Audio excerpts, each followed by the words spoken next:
Нарын – главная водная артерия Киргизии. И на всех важнейших этапах строительства Токтагульской гидроэлектростанции коммунисты были в авангарде труда, были в первых рядах строителей Токтагульской ГЭС.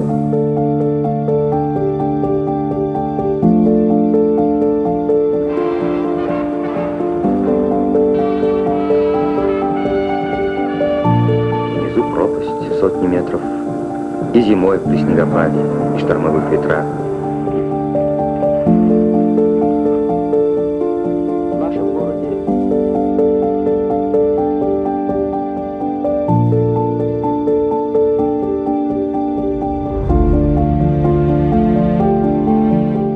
Токтогул ГЭСтин 25 жылдыгына арналып ушул музей ачылган. Себеби ошол жылдары уже астыңкы мурунку болгон окуялар унутулуп баштаганда ушу музейде чогулуп туруп, азыр ушу музейде баардык ошол жылдары өткөн кызыктуу окуялар, кызыктуу немелер баары тең чагылдырылып аталган. Бул музейдин ичинде Союзда ошондо Нарын гидростройдун специалисттери иштеп аткан 39 чет элдик мамлекеттерде иш жүргүдү, как советский специалисттер катары неме иш аткарышып.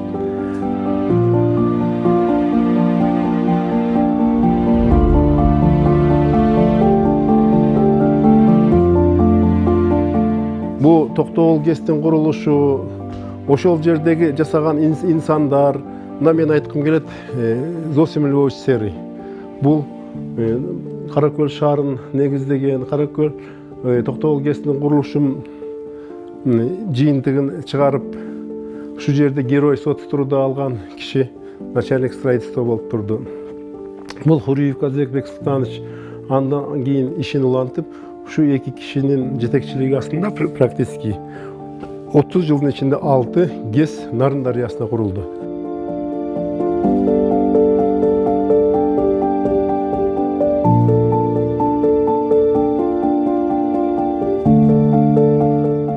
Эми бул Токтогул ГЭСи курулуп жатканда көптөгөн окуялар болду, көптөгөн мындай жеңиштер болду, көптөгөн кыйынчылыктар болду. Ушул Токтогул ГЭСтин курулушунун башталышында жаңы кесиптер пайда болду.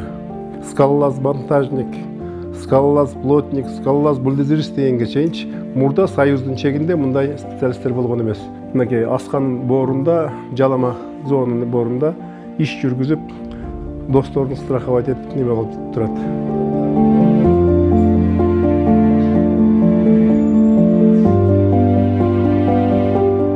Съездин чечими менен 74-жылы агрегат, биринчи агрегат Токтогул ГЭСтик айланыш керек эле. Бирок ошол жылы оор жыл болуп туруп, кургакчыл жыл болуп туруп, тиги ылдыйкы пакта айдалган өрөндө мындай көлөкөдө 50 градус ысык болуп, то есть 50 градуста неме эч кандай өсүмдүк өсүп неме жарабайт экен да. Ошондо съездин чечимин сактайбыз, аткарабыз деп биздикилер агрегат кое беребиз дейт. 6 миллион тонн пакта жок болуп күйүп кетет деп ылдыйкы коңшу республикалар турду. Силер жакшы билесиңер, ал пакта военный промышленность эң керектүү, эң основной неме сырье да. Ошондуктан ошол ГЭСти кое бериш же сууну кое бериш деген маселе туруп калат. Агрегаттарды бир жерде Каракөлдө уже бир шаардын бир нече жеринде стенд бар эле. Допуск агрегат осталось столько-то дней деп. Күнүгө алмашып ушундай болуп турчу эле. Элдин баары тең жүрөгү менен, аракети менен ошол агрегаттарды убагында айлантабыз деген ой менен эле. Анан кийин эки комиссия СССР Москвадан келген, бирөө министерство мелиорация СССР, бирөөсү министерство энергетика электрификация СССР. Экөө ушул Каракөлдө таймашып, бирөө агрегатты айлантабыз дейт, бирөө сууну кое бериш керек, пактаны алыш керек деп. 2 жума тең тайлашып, анан кийин ушу жергиликтүү начальник чечсинчи, ушул өзү айтсынчы дегенде, анан бул Зосим Львович Серый жана мен көрсөттүм. Чечим чыгарат, сүйлөгөн сөзү бар бизде. Страна наша, хлопок наша, ГЭС наш.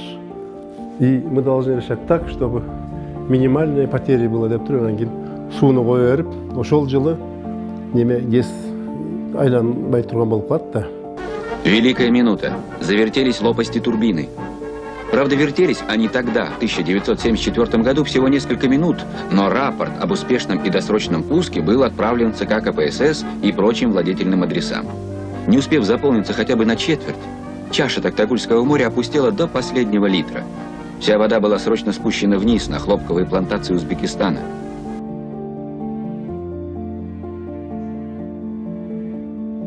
Суу басып кетет, жол жок болуп кетет. Мынакей Курсай ГЭСи курулганда эртең менен 6-да бу жерде бир 20-30-дун тегерегиндеги автобустар чыгат, рабочийлар чыгат. Бу жерде горком, партия баш болуп ошол жолдо немеге кетиш керек. Ишке кетиш керек да. Особенно баягы кышкы маалда кар жаап койгондо ак кар, көк муз дейт. Ал учурда азыркыдай шиналар жок. Баары тең эле бирдей болчу. Şu taygalak bolup ketpey kalçıda da kebir günleri. Oşolordun bärindeki çıkarıp ubagında seyip uyku jok bolчу. Oşonda jetekçilerde ошол демелерде. Ошентип şu GЭS'lerde kurulgan.